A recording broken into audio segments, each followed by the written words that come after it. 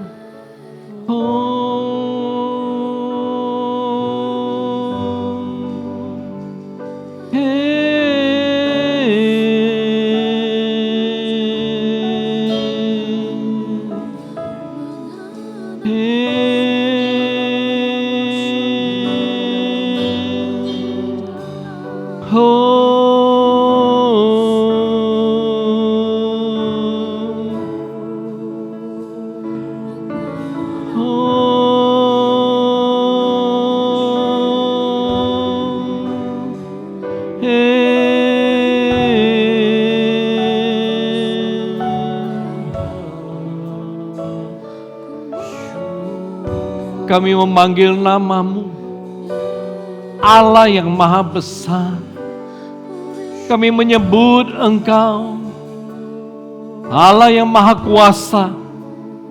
Tuhan, Bapa berdoa, menyerahkan semua doa-doa daripada umat-Mu. Dan biarlah doa ini berkenan kepadamu dan menjadi sebuah korban yang hidup.